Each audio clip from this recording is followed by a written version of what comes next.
Hey friends, welcome back to my channel. It's Tuesday, February 18th, 2025.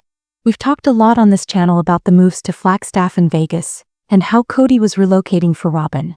Finally, during a podcast on Sibling Revelry with Kate Hudson and her brother Oliver, Christine let something slip. They were discussing life after polygamy, and bless Oliver, he didn't know much about the show or their backstory. So a lot of what they discussed wasn't new. However, when they got to the topic of moving and where they currently lived, Christine mentioned how there were many moves with Kody. He was always relocating every couple of years, whether it was for a better financial situation or for one specific person. She pointed out that there was a time when she felt all he cared about was one person, while there were 13 others in the family, 13 kids outside of Kody and Robyn's. I'm assuming she was referring to their kids, suggesting that Kody was making choices for Robyn and her children, not for theirs, and she didn't want to go. If you recall, Christine opposed both moves. She didn't want to leave Utah for Vegas because she felt their decisions were driven by fear. Then she was against moving to Flagstaff since her kids were in high school. Gwendolyn had just been elected to something on the student council, though I can't remember what it was, and it was going to be Gwendolyn's junior year. After they had established themselves, things were going really well for Janelle. She was hesitant to move because Gabriel was also thriving, especially after the challenges they faced when she relocated them from Utah to Vegas. Both Janelle and Christine were not in favor of the move, and the decision to go to Flagstaff puzzled many viewers of the show. For starters, Flagstaff is situated in a mountainous valley in northern Arizona. It's a college town and a popular spot for people with second homes, particularly those looking to ski. Many residents from Phoenix and other warmer areas flock to Flagstaff for a taste of winter, making it a desirable escape. Additionally, it attracts visitors from Southern California, Utah, and Nevada. However, it's not a large town and economic opportunities for the family are limited. The population is largely made up of college students, and tourism is the primary industry. This led many to question why they chose to move to Flagstaff. We now know that Dayton was accepted to NAU and Robyn didn't want him to go alone, prompting her desire for the family to follow. The show portrayed it as if he had simply found the most beautiful place for them to live, while he was trying to convince everyone it would be more affordable, despite knowing that Flagstaff is quite pricey. The housing market there is competitive with limited availability driving up costs, making it one of the more expensive areas in the country. The choice never made sense to me, but he made it for one person. I don't know if I'm necessarily being treated fairly. To me, it felt like a matter of equality.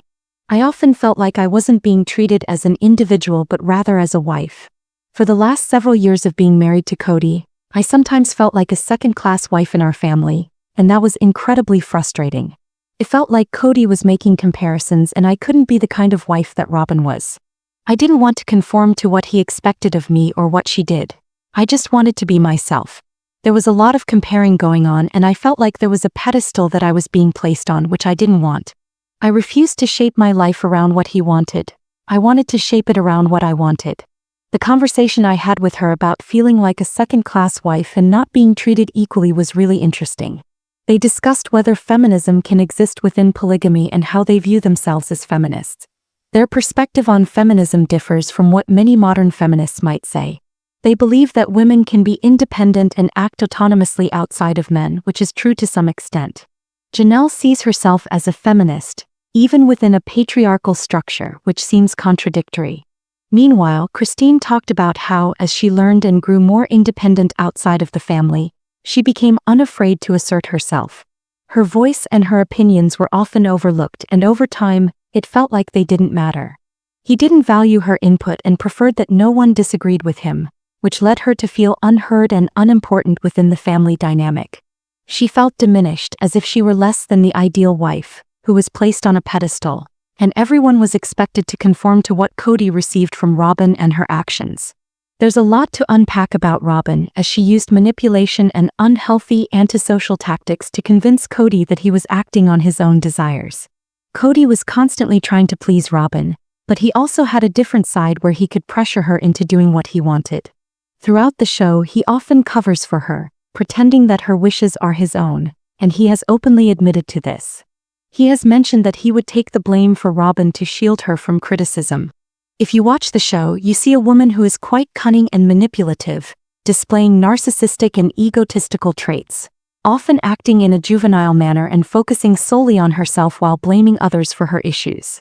Robyn's upbringing also plays a role. She was taught by her parents, particularly her biological father, that her success in a family setting depended on her ability to please her husband through sex and compliance, regardless of her own desires.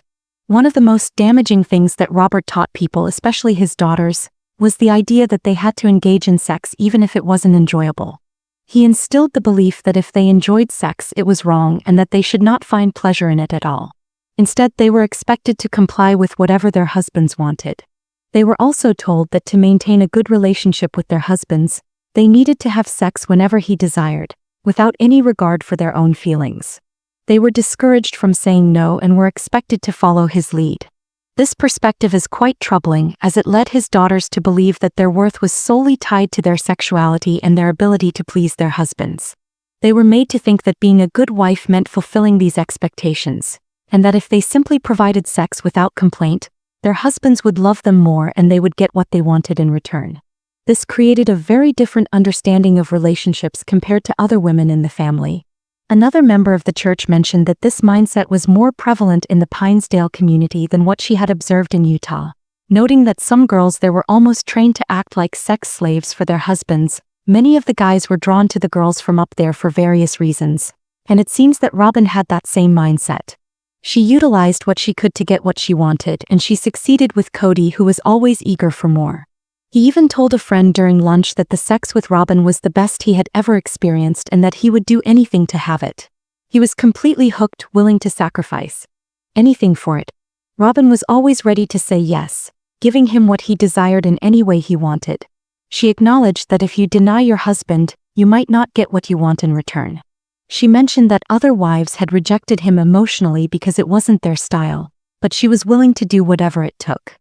We don't know the specifics, but Kody, having received this from Robyn, began to expect the same from all his wives, wanting them to cater to his needs. Robyn also treated him like royalty, showering him with praise and boosting his ego, making him feel infallible. When conflicts arose with the other women, she would side with Kody, further inflating his ego and neglecting the feelings of her sister wives. For the women who had been part of the family before, where they could express their needs more freely than Robyn, this was a significant shift. It's absurd to expect someone to be like another person when they have such different backgrounds. Christine didn't have the same upbringing as Robyn. A family member mentioned that Christine grew up in a more stable environment. Her father wasn't as poor and they didn't live in Pinesdale. Rex held a higher position in the church and had more financial resources. While Christine wasn't wealthy, her life was less unstable. Although Rex may not have been the ideal father, he didn't hold toxic beliefs about sex and wasn't abusive. If you've seen Rex on the show, you can see how supportive he was of Christine, especially when she decided to leave Kody. He praised her new relationship, expressing happiness that she found a man who treated her well. Christine often credited her dad as someone she could rely on during her decision to leave Kody, and he encouraged her to pursue her happiness. Kristen Decker, who was both a cousin and a friend of Rex, spent a lot of time with him while he was raising Christine with Annie. She always spoke highly of Rex, describing him as one of the good guys. While he may not have had all the right views, he was kind to women and children and never abusive. Christine had a solid foundation with her father, who taught her to express her voice and desires, rather than being meek and submissive. This became a challenge with Kody, who, after marrying Robyn, wanted everyone to conform to her way of being, which was more submissive. In contrast, Mary's father was abusive, but he also provided more financial stability than Robyn's family. Both Christine and Mary had more economic security in their childhoods compared to Robyn, and their households were more stable due to their father's involvement. Girls were raised to be first wives, but not all first wives are domineering or in charge. Bonnie wanted her daughters to embody that role, while Robyn's upbringing taught her differently. It's fascinating to hear Christine discuss these differences and how they influenced their marriages. Kody seems to want Christine to be more like Robyn, but how can you change someone's nature? Christine expresses her frustration, questioning if she should just comply with everything Kody desires, physically, mentally, and emotionally. She feels pressured to conform, to agree, and to maintain a sweet demeanor. Robyn, despite her ability to argue with Kody, understands her role and fulfills it, which seems to keep her in his good graces. She often used manipulative tactics, threatening to leave to keep Kody on edge, which led him to side with her. Robyn frequently played the victim, accusing the other women of bullying her, leveraging her position to get what she wanted, even though she wasn't the one truly in control. Christine recognizes that this dynamic has created a rift in the family, with Kody favoring one woman and expecting everyone else to follow suit. When Christine refuses to comply, she feels punished for not being obedient, labeling herself as a second-class wife. These second-class wives receive less attention, fewer resources, and their opinions are often overlooked. They are not celebrated and can feel neglected, as if they've been put out to pasture and forgotten by the men in their lives. The discussion touches on how some individuals mistreat their children and fail to appreciate them until they conform to certain expectations.